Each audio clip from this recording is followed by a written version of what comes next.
न्याय कैसे होता है? आप ही के सामने आप ही की पार्टी से सदस्य चुनी गई पूजा पाल संभवतः नहीं है।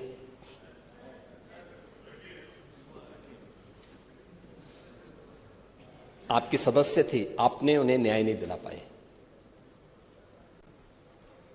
नहीं दिला पाए क्योंकि हिम्मत नहीं थी। माफिया के सामने झुकना मजबूरी थी। आप उन गुंडों और माफियाओं के सामने एक गरीब बेटे को न्याय नहीं दे सकते थे। आप बात तो पीडीए की करते हैं, क्या वो पीडीए की पार्ट नहीं थी? और न्याय कैसे होता है ये हमारी सरकार ने तय किया। बेटी उस पक्ष की होगी, इस पक्ष की होगी, उसको न्याय मिलेगा, हर हाल में न्याय मिलेगा। और श्रीमती बिजमा यादव को भी मैंने बुलाया था, मैंने उनको कहा आपको सुरक्षा हम देंगे, आप चिंता की कोई बात नहीं। क्योंकि ये केवल एक सदस्य की बात नहीं,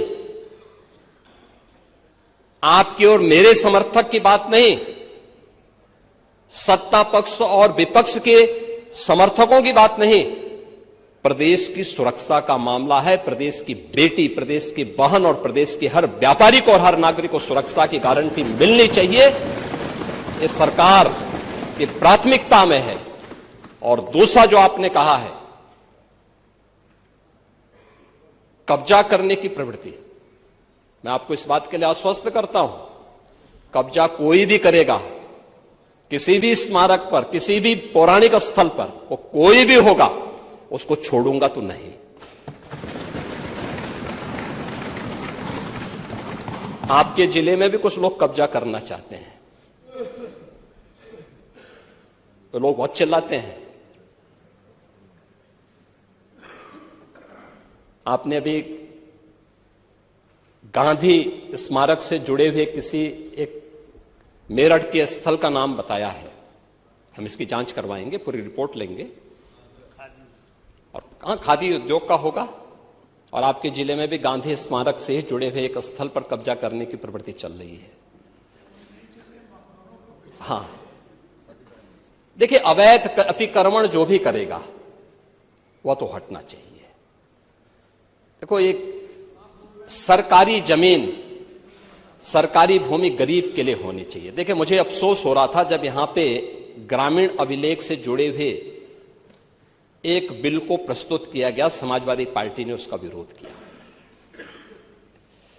देखिए, पहली बार हुआ है और इस पूरे सदन को प्रधानमंत्री मोदी जी के प्रति आभार व्यक्त करना चाहिए कि आजादी के बाद पहली बार एक गरीब को, जहां पर आबादी की भूमि पर उसका मकान बना है, उसका अभिलेख उसके नाम पर पहली बार हुआ है। और पूरा देश प्रधानमंत्री मोदी जी के प्रति ग्रामीण अभिलेख से संबंधित एक संशोधन विधेयक हम लोग इस सदन में लेके आए थे। मैं सदन के प्रति आभार व्यक्त करूंगा कि सदन ने पास किया, लेकिन समाजवादी पार्टी ने प्रश्न खड़ा किया।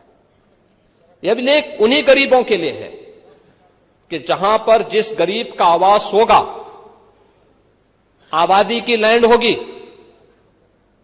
तो उस गरीब की परिवार की महिला सदस्य के नाम पे वो दर्ज होगा और उसका मालिकाना अधिकार उसको मिलेगा। उसके नाम पे वो बैंक से जाके कर्ज भी ले सकती है।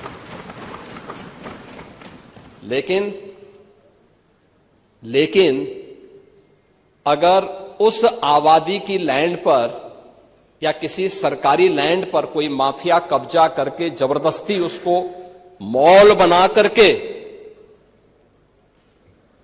या कोई वसूली का अड्डा बना करके उसके माध्यम से अनैतिक और अवैध गतिविधियों का संचालन करके कोई छांगुर जैसा व्यक्ति वहां पे अनैतिक गतिविधियों का संचालन करेगा, तो उस पर बुलडोजर भी चलेगा, उसको भी कोई रोक नहीं सकता। और इसलिए सुरक्षा का यह वातावरण हर व्यक्ति के लिए आवश्यक है। और उस सुरक्षा का वातावरण ने परसेप्शन बदला है यूपी का।